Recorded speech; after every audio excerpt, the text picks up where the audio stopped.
Le président de la communauté de communes du territoire de Lunéville-et-Baccarat a présenté ses vœux aux élus, commerçants, associations et officiers. Bruno Minuciello nous reçoit dans son bureau pour en savoir plus. Bonjour. Bonjour. Vos premiers vœux en présentiel. Exactement, c'est nos premiers vœux en présentiel, après une troisième année d'exercice qui est en train de se terminer. Malheureusement, je vais répéter ce que tout le monde dit, mais ces 2 années très compliquées au point de vue sanitaire nous avaient interdit de nous réunir pour la traditionnelle séance des vœux. Et puis cette année, c'est la première année où nous avons pu inviter l'ensemble des commerçants, artisans, partenaires de la communauté de communes pour que je puisse, moi et Jacques Lamblin, puisque j'ai fait intervenir Jacques Lamblin, mon premier vice-président, ça nous a permis de pouvoir adresser nos vœux à l'ensemble des partenaires de la communauté de communes. Des vœux qui se sont faits à la médiathèque de l'Orangerie. Oui, ça c'était... moi j'ai été ravi d'accueillir l'ensemble des personnes à la médiathèque de l'Orangerie. C'est une infrastructure qui est de qualité, bien évidemment. Je pense que vous y êtes déjà allé, puisque je sais que vous avez l'occasion d'y venir plutôt régulièrement. C'est un bel endroit qui s'y prête bien. Et puis, ça me tenait à cœur en fait d'accueillir l'ensemble des personnes chez nous à la communauté de communes, et c'est certainement l'infrastructure qui est le plus adaptée à l'accueil du public.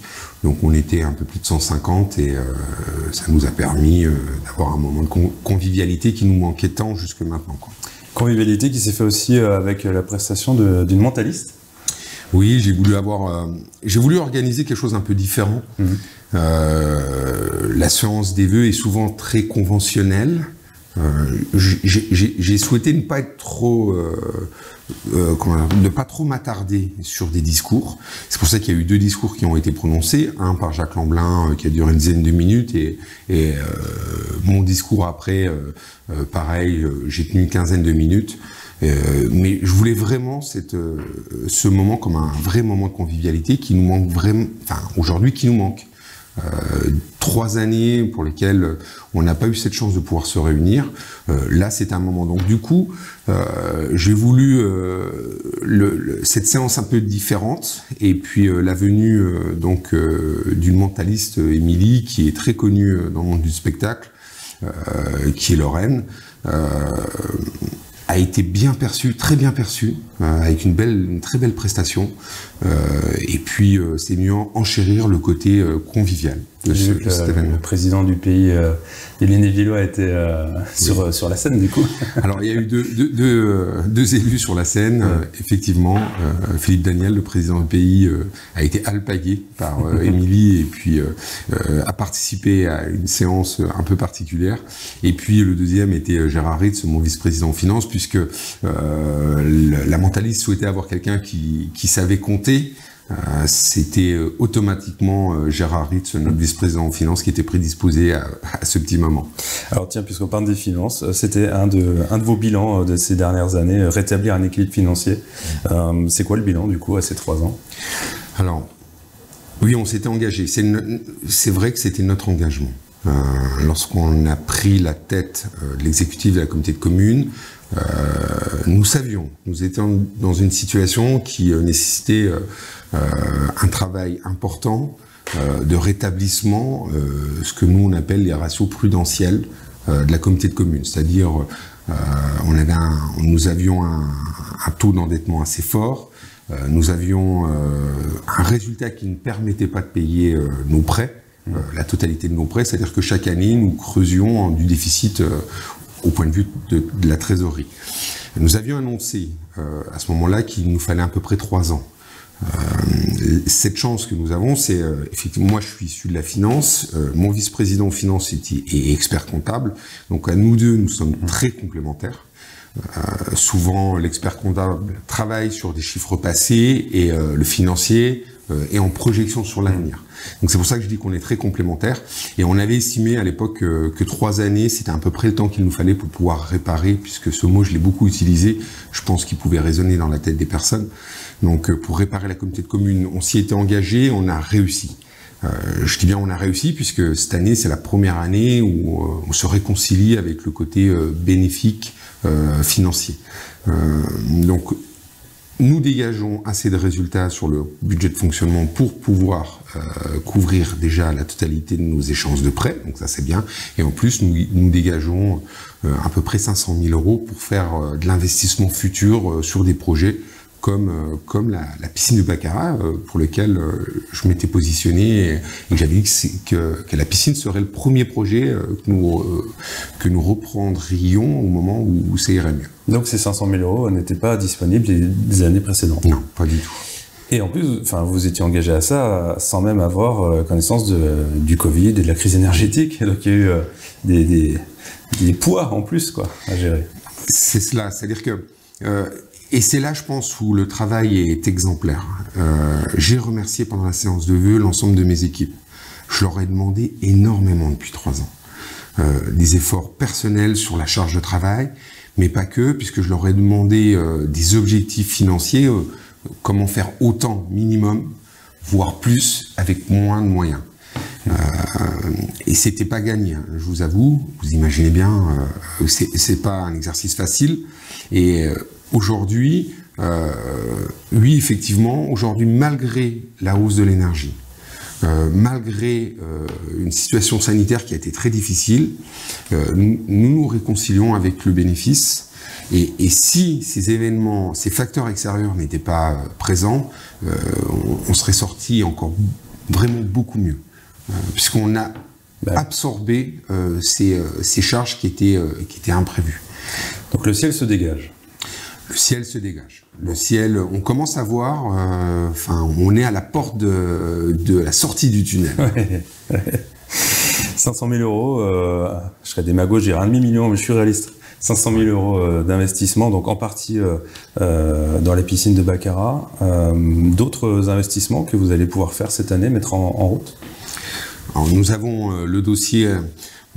Les 500 000 €, ce qu'il faut bien comprendre, c'est qu'on a plusieurs budgets au niveau de la communauté de communes et c'est pas un budget fusionné, donc chaque budget fonctionne de façon autonome.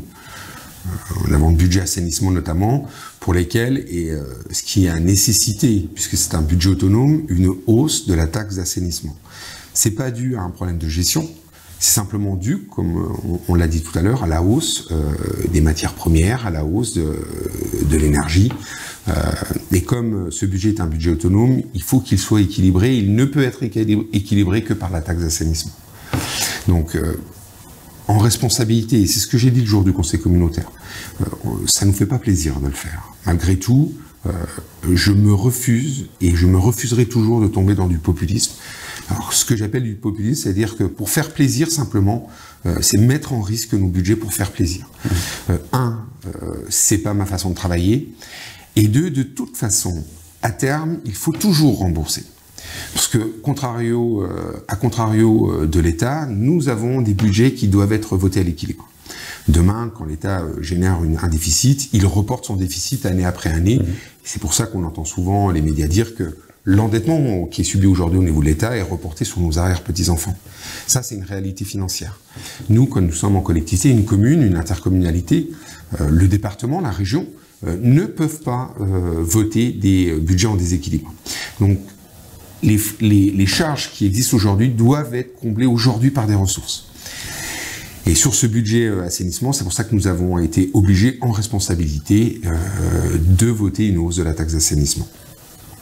Nous avons été trouver un côté très équitable, donc chaque foyer a la même charge supplémentaire par rapport à la taxe d'assainissement. Par rapport à cela, sur l'assainissement, nous allons continuer quelques projets, puisque sur l'ensemble de l'intercommunalité, 43 communes, il reste encore 12 communes avec Crivillé-Mervillé, puisque Crivillé-Mervillé, le dossier est prêt. Nous sommes en train de caler les derniers points, les derniers facteurs pour pouvoir avoir cet équilibre financier qui est important, à mon sens. Il restera 11 communes à assainir, comme on dit, et une étude va être lancée en partenariat avec l'agence de l'eau, qui va être cofinancée à hauteur de 70% par l'agence de l'eau, pour trouver la meilleure solution pour ces 11 communes restantes. Et ça va être fait dès cette année. Et justement, alors concrètement, quand vous arrivez sur une commune, quand on parle d'assainissement, C'est quoi? Ça se traduit comment sur le terrain?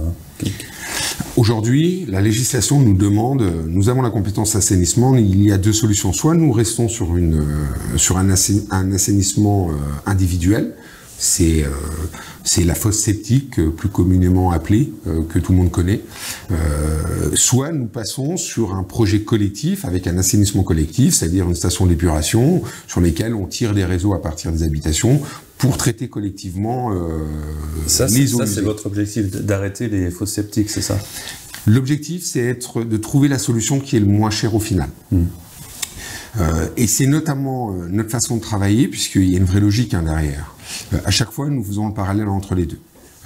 Quid, du coup, en passant en assainissement individuel, quid, du coup, en passant en assainissement collectif. En sachant que les personnes qui sont en assainissement individuel ne subissent pas la taxe d'assainissement. Eux ne l'ont pas. À partir du moment où on respecte cette prérogative, plus, puisqu'on est ado souvent à un financement, à l'assainissement collectif, le fait de pouvoir amortir les installations dans ce que j'appelle amortir, de pouvoir avoir des financements qui sont en corrélation avec la vétusté. C'est-à-dire il est hors de question de financer une installation sur 90 ans, alors que nous savons pertinemment que 50 ans après, il faudra faire des réparations. Il ne viendrait pas l'idée d'une personne de financer son véhicule sur 25 ans. Bien sûr. Donc, à partir du moment où nous respectons ces prérogatives, nous nous engageons dans une démarche collective sur l'installation d'une station d'épuration pour faire du collectif. Si ces prérogatives ne sont pas respectées, la loi nous oblige à avoir des dispositions d'assainissement et nous passons, dans ce cas, sur une zone d'assainissement individuel. Et là, charge aux particuliers d'organiser leur assainissement.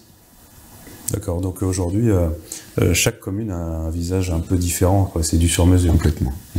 Complètement, parce que ça dépend de la configuration du village, ça dépend également de l'altimétrie, puisque c'est pas la même chose si vous devez mettre en place des pompes de relevage qui alourdissent les coûts.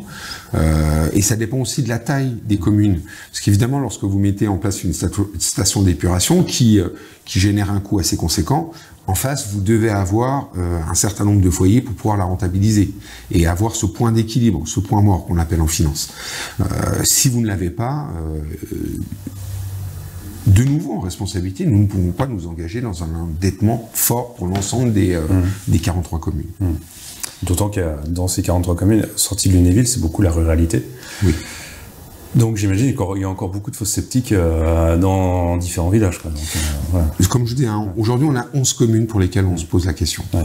La collectivité est une copropriété de 43 communes. Sur ces 43 communes, 11 communes sont encore aujourd'hui en situation inconnue. Cette étude va nous permettre de nous positionner et de phaser dans les prochaines années les différentes installations qui peuvent être prévues sur ces communes. Habitat, transition, énergie du territoire, on sait votre objectif, c'est un territoire à énergie passive. Oui. Donc 2023 va contribuer à le devenir, en tout cas à en prendre le chemin, c'est ça? Oui, depuis quelques années, la communauté de communes s'était inscrite dans l'aide, dans des aides financières pour la rénovation énergétique, avec un équilibre très particulier à avoir pour tenir cet objectif de devenir un territoire passif. C'est descendre notre consommation d'énergie de façon collective. Ça passe par l'isolation du bâti, ça passe par une autre façon de consommer l'énergie. Et puis la deuxième, c'est la production d'énergie, et notamment d'énergie renouvelables. Depuis maintenant un peu plus de 6 mois, a été créée une commission très particulière entre élus de la communauté de communes. On a une commission développement durable, avec 3 sous-commissions à l'intérieur, une qui travaille sur la possibilité d'avancer sur les bâtiments communaux sur l'ensemble des 43 communes, et on travaille en partenariat, en co-construction d'une solution d'ingénierie pour voir ce qui est possible sur les bâtiments communaux pour de la création et la production d'énergie. La deuxième, c'est notamment ce qu'on disait sur la baisse, c'est-à-dire on continue à flécher au niveau de la communauté de communes un budget pour aller aider à la rénovation énergétique des bâtiments. Et enfin, la troisième, c'est moi qui la pilote, c'est nous essayons de nous projeter, et ça a été dit dans mes vœux auprès des commerçants, sur 2 structures juridiques, une société d'économie mixte de création d'énergie renouvelable, sur lesquelles il va y avoir des fonds qui seront fléchés et par la communauté de communes, et il y a une demande qui est faite au niveau de la région, et des partenaires comme certaines banques locales qui se mettent au capital pour aller développer une solution d'énergie renouvelable. Ça peut être des prises de participation dans des éoliennes, par exemple, s'il y a un projet sur le territoire, mais c'est également dans le but de créer des champs photovoltaïques, mais de petite taille. Le but, c'est pas de créer des hectares et des hectares, mais d'à peu près 500 kilowatts à différents endroits pour pouvoir développer la création d'énergie. Et la deuxième, c'est la création d'une société par action simplifiée où je souhaite faire participer le monde économique à l'intérieur de cette société pour mettre en place de la production d'énergie par du photovoltaïque pour des institutions qui ne peuvent pas le faire par eux-mêmes. Je m'explique, quand vous êtes au centre de Lunéville, vous avez une institution, par exemple une banque au centre de Lunéville, ne peut pas, ou un commerçant ne peut pas créer lui-même la pose de photovoltaïque sur son toit, puisque ça ne lui appartient pas, et souvent il est locataire au rez-de-chaussée, et il n'a pas de solution aujourd'hui. Ce qu'on souhaite faire, c'est à travers cette SAS, donc Société par Action Simplifiée, pour lesquels le commerçant pourra être au capital, c'est créer, déporter sur notre territoire des panneaux solaires qui créeront de l'énergie et pour lesquels chaque commerçant qui sera au capital pourra bénéficier d'une autoconsommation. Et donc pour nous, double objectif, aider le monde économique, et aujourd'hui on sait bien qu'ils en ont besoin. Il suffit de voir les difficultés des boulangers aujourd'hui par rapport à leur production. Et puis 2, la création d'énergie qui va nous permettre de continuer à avancer vers cette autonomie énergétique de notre territoire. Donc là, il faut communiquer vers les commerçants pour leur dire venez dans cette société. Ça viendra. Aujourd'hui, on est sur la structuration juridique. On travaille avec un bureau d'études. Lorsque la structuration sera terminée, il y aura une communication forte faite où j'interviendrai personnellement, puisque c'est un peu mon domaine, la finance, donc j'interviendrai personnellement, j'expliquerai les avantages et les inconvénients s'il y en a, puisque je pense qu'il faut être alerté sur l'ensemble des deux pour prendre une décision éclairée, et c'est ce que je ferai auprès du monde économique. En espérant pouvoir fédérer au maximum et puis avoir une très belle installation sur notre territoire. Parce que c'est vrai que vous avez la compétence économie, la compétence du coup des énergies renouvelables aussi, donc vous êtes vraiment sur l'ensemble du dossier, quoi, pour le coup. C'est cela. Donc on peut travailler dans nos compétences et comme j'avais toujours dit, il faut qu'on se recentre sur nos compétences. Mais là, on est typiquement dans nos compétences et cette synergie qu'on peut créer à travers nos compétences doit nous permettre de faire avancer notre territoire. Autre compétence, le dossier des traitements des déchets ménagers. Cette année commence avec un nouveau service, assumé par la communauté de communes désormais pour le traitement. On en a beaucoup parlé. Ça se met en place avec une communication assez importante en début d'année, puisqu'il y a des changements de calendrier qui vont arriver, tout ça. Vous vous sentiez un peu attendu au vœu par rapport à ça? Oui, en fait, j'ai jamais eu de crainte à parler de ce dossier, et vous le savez. Pourquoi? Parce que je pense qu'il faut aborder l'ensemble des sujets. La pire des choses, ça serait de faire l'autruche et de se bander les yeux et se dire c'est pas grave, on avance. Le travail, comme je l'ai dit, aujourd'hui on est à la médiane de ce dossier, à mon sens. 2 parties dans ce dossier. La première, c'était sortir de la délégation de service public qui a demandé des heures et des heures de travail conséquents, où ça a été plutôt tendu, mais on a réussi à le faire. L'autre partie, c'était la mise en place d'un nouveau système. En sachant qu'on était contraint, comme je l'ai dit, par le temps, donc 9 mois, là où les collectivités mettent à peu près 24 mois pour pouvoir monter ce dossier de façon très correcte, nous, il nous a fallu condenser tout en 9 mois avec un objectif, c'est qu'au 1er janvier, on ait une continuité du service. Parce qu'il n'y a rien de pire de se retrouver au 1er janvier avec des ordures ménagères qui n'étaient pas ramassées. Donc là, l'objectif a été respecté et on a réussi cet engagement. Pourquoi je dis qu'on est à la médiane? C'est parce que ça s'arrête pas là. Je veux dire que le dossier est pas finalisé. Alors, Je ne parle pas de nouveau de cette problématique de hausse des énergies qui nous a obligés de modifier, en tout cas. C'est là où c'est tendancieux parfois parce que on me parle, il y a une hausse. Oui, effectivement, factuellement, par rapport à l'année dernière, il y a une hausse. Mais par rapport à ce que ça aurait dû être, c'est une forte baisse en fait. Et il est difficile, et je peux le comprendre, il est difficile pour chacun de se dire, on me parle de baisse, on me parle de travail bien effectué, et je confirme, le travail a bien été effectué. Malgré tout, par rapport à l'année dernière, j'ai une hausse des coûts. Mais comme tout ce qu'on peut vivre aujourd'hui, il suffit, je suis consommateur, puisque comme tout le monde je me nourris, puisque je reste un homme comme tout le monde, il suffit d'aller faire ses courses pour se rendre compte qu'il y a une explosion, et je parle bien d'une explosion. Là où on parle de 6% d'inflation, je suis navré de le dire, mais les 6% annoncés par l'État sur l'année 2022, elle ne prend pas l'ensemble des facteurs. Aujourd'hui, chacun voit bien, lorsqu'il sort d'un magasin alimentaire, que c'est pas 6% la hausse. On est plus aux alentours de 20, voire 25. Et c'est ce que nous avons subi aujourd'hui au niveau de ce dossier, c'est-à-dire que la vraie hausse, elle est de 22%. Ça, c'est la hausse que nous avons subie par rapport à l'année N-1. Par contre, si nous étions restés dans le contrat initial, on avait une hausse plus de l'ordre de 40%. Ah ouais. Donc c'est ça qu'il faut vraiment que les gens comprennent, quoi. C'est ce que j'essaie. Il y a une hausse factuelle, mais elle serait beaucoup plus élevée si vous n'étiez pas sorti de la délégation. Le travail qui a été fait, c'est en fait un gain de quasiment un peu plus de 15%, 18%. Ça, c'est le gain qui a été fait par rapport au travail qui a été effectué. Et c'est là où on peut être amer, nous, en tant qu'élus, parce que tout le travail qui a été fait, tout le bon travail qui a été fait, n'est pas révélé, en fait. Il est caché par la hausse factuelle. Exactement, il est caché. Et c'est pour ça que j'ai pas de crainte de parler de ce sujet. Moi, je suis très fier de ce qui a été fait. Même si, dans un contexte habituel, les gens, sans avoir fait plus de travail, auraient estimé qu'on avait bien travaillé. Mais ce contexte vient gommer un petit peu le travail qui a été fait. Alors que oui, je le répète, le travail a été fait de qualité, avec des équipes très engagées, pour lesquelles je les ai beaucoup sollicités. Donc,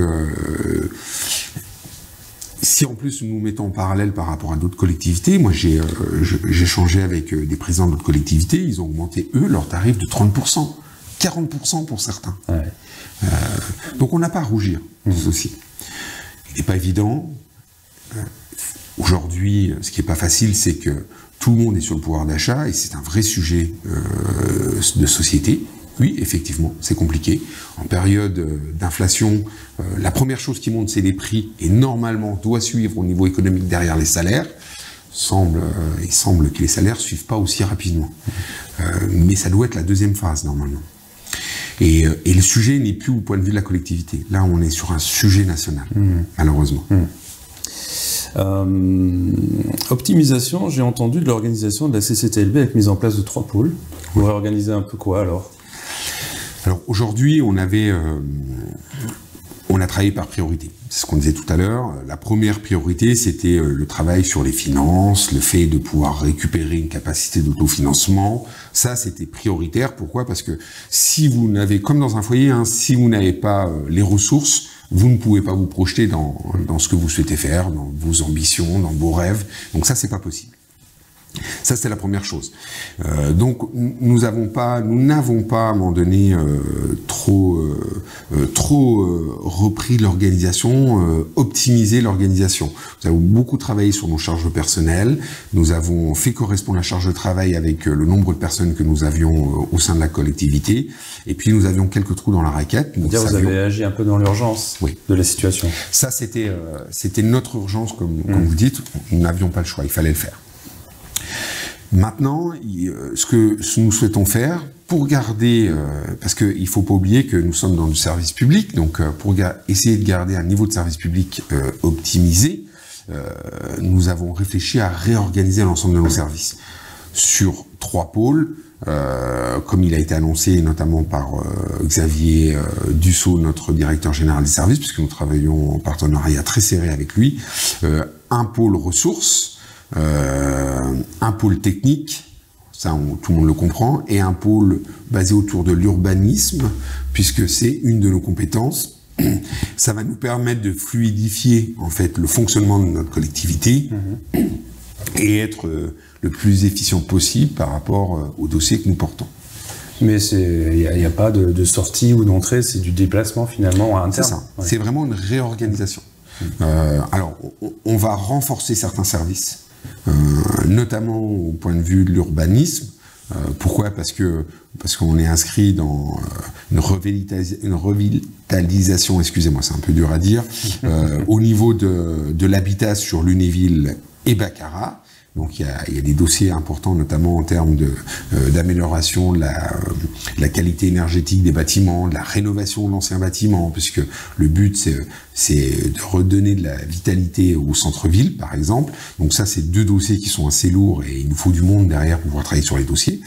On se réinscrit dans une révision du plan local d'urbanisme intercommunal, malgré le fait qu'il ait été validé en juin 2020, mais tout le monde se rend bien compte que depuis 2020, la société a complètement changé, dû notamment à la crise sanitaire, dû aux difficultés du retour de la guerre en Europe.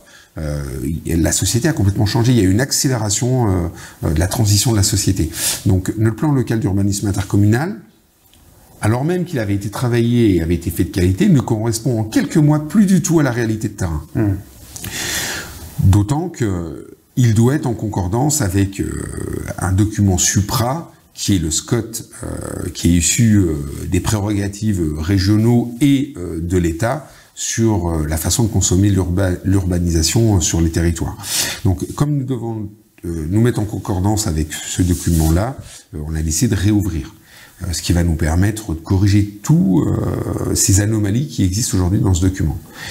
Et réouvrir la révision d'un plan local d'urbanisme intercommunal, déjà c'est 2 ans de travail acharné, et ce sont des enquêtes publiques, c'est aller sur le terrain pour bien s'imprégner du besoin et des besoins du terrain, c'est ne pas oublier la ruralité, alors même que nous sommes dans une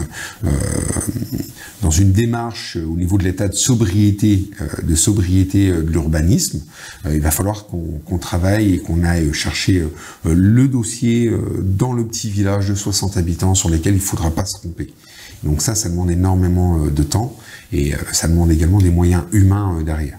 Donc il y a toute une réorganisation de nos services où on va renforcer certains services et peut-être réalléger d'autres pour lesquels ça se passe bien et la charge de travail n'est plus en corrélation avec les moyens que nous avons sur ces services-là. 500 000 euros dégagés pour l'investissement, une hausse des tarifs pour les déchets ménagers qui est finalement beaucoup moins forte que ce qu'elle aurait pu être. Créateur d'emplois, l'année finalement commence bien. En étant objectif. Oui, si on est objectif, je dirais que elle commence pas si mal que ça. Alors c'est mon côté très prudent, ouais. Et ça me permet une transition. Je parlais beaucoup de réparer la communauté de communes. Je pense qu'aujourd'hui on y est. Il nous reste encore quelques points à faire, mais je pense qu'on a réparé la communauté de communes. Aujourd'hui, maintenant, il faut conforter la communauté de communes. C'est pas parce qu'on a réussi ce pari en 3 ans qu'il faut réouvrir les vannes et se retrouver très rapidement, parce qu'on peut se retrouver très rapidement dans une situation délicate. Donc maintenant, on va conforter nos positions. On va être attentif pour dégager encore un peu plus de capacité d'autofinancement. Mon but, c'est qu'on puisse dégager à moyen terme entre 800 et 1 million. Ça, c'est dans les ratios prudentiels financiers, c'est ce qui peut correspondre à notre collectivité. Donc, il y a encore un peu de travail. Mais on a déjà des pistes et je sais qu'on va réussir. Et puis derrière, lorsqu'on aura conforté les positions, on va pouvoir développer notre intercommunalité. Et oui, derrière, c'est-à-dire que lorsqu'on aura cette période qui sera passée, qui sera moins courte que ces 3 années passées, on aura l'occasion d'en reparler, mais là, on va pouvoir se projeter sur des dossiers forts sur le territoire, de développement économique beaucoup plus incisif, de passer un pas sur l'énergie, de travailler sur les mobilités douces. Tout ce qu'aujourd'hui nous avons, tout ce qui va nous permettre de dépasser la frustration que nous avons aujourd'hui, où malheureusement on souhaiterait faire, on a plein d'idées, mais on n'avait pas les moyens de le faire. Donc la convalescence est terminée, maintenant il faut se muscler. Exactement. Voilà. Un peu de séance bodybuilding, puis après on pourra aller se pavaner. Dans l'intérêt de la communauté de communauté, toujours, bien sûr. Toujours. Eh ben c'est parfait, merci de nous avoir accueillis pour revenir sur ces vœux. Avec grand plaisir. Et puis, je terminerai peut-être, si vous en êtes d'accord, pour souhaiter à l'ensemble de la population, pour cette année, mes meilleurs vœux de santé, comme tous les ans, bien évidemment. Je souhaite véritablement que les gens puissent retrouver la sérénité, de ne pas tomber dans la facilité. Je souhaiterais que les gens ne tombent pas dans cette facilité du populisme en disant, en ayant des idées préconçues, et de passer une belle année dans la résilience. Et puis c'est bien tous ensemble, en travaillant tous ensemble, nous pourrons réussir les défis de demain pour notre jeunesse, pour nos seniors. Parce qu'il y a des gros dossiers qui sont au niveau sociétal qui vont arriver, et il faut qu'on réussisse ensemble. Donc voilà. Merci. Merci.